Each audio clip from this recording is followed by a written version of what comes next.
नाफ़रमान पुटनि पीरसन पीउ ते तशद्दुद करे घरां कढी छॾियो। SS न्यूज़ जे रिपोर्टर अब्दुल्ला बिहण मूजिबि टंडो आदम जे रहवासी पीरसन अब्दुल रज़ाक क़ाइम ख़ानी ते संदसि पुटनि मुबैना तौर घर ते कब्ज़ो करण लाइ तशद्दुद करे घरां कढी छॾियो। उन सिलसिले में पीरसन प्रेस क्लब पहुची पुटनि इमरान ऐं इरफान क़ाइम ख़ानी ख़िलाफ़ एहतजाज कंदे दाहियो त घर मुंहिंजो आहे ऐं मुंहिंजी भेण जी मिल्कियत आहे।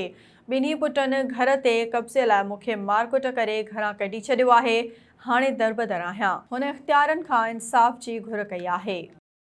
ग़ौसपुर में कच्चो केटी थाणे जी हद डंडी वारे इलाइक़े में तेगानी बिरादरी जे हथियारबंदनि मच्छी जे फार्म मां चोरी दौरान मुज़ाहिमत ते फायरिंग करे चौकीदार खे ज़ख़्मी करे छॾियो। SS न्यूज़ जे रिपोर्टर ज़हूर ओगाही मूजिबि हथियारबंदनि जी फायरिंग में चौकीदार बहार ओगाही मर्निंग थी पियो। चौकीदार जी जवाबी फायरिंग में हिकु चोर बि ज़ख़्मी थी पियो। ज़ख़्मी खे पंहिंजा साथी खणी फायरिंग कंदा फ़रार थी विया। फायरिंग सबबि इलाइक़ो जंग जो मैदान बणिजी वियो।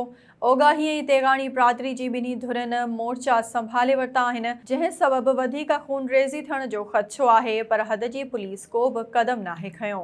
ज़ख़्मी चौकीदार खे वारिस ग़ौसपुर अस्पताल खणाया आया, जिते खेसि इब्तिदाई तिबी इमदाद ॾेई ॻणिती जोगी हालत में लाड़काणे अस्पताल मुंतक़िल कयो वियो। कोटलालू वेझो अमन माइनर खे लॻल घारो 17 कलाक गुज़रण बावजूदि बंदि न थियो। घारे जो पाणी ॻोठ समंदर शहर सां टकराइजी वियो। इलाइक़े वासियुनि पारां लॾ पलाण जूं तयारियूं कयूं पियूं वञनि।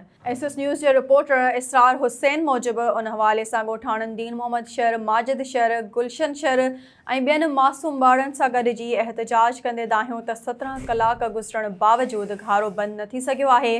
आबपाशी अमलो इतला बावजूदि अञा ताईं न पहुतो आहे। हुननि चयो त मुंड जा बासर सुकाइनि बि असांखे ऐं हाणे ॿोड़िनि बि असांखे, पर को बि पुछण वारो नाहे। हुननि वज़ीर आला सिंध ऐं आला इख़्तियारनि खे अपील कई त फ़ौरी तौर घारो बंदि करे खेनि बचायो वञे।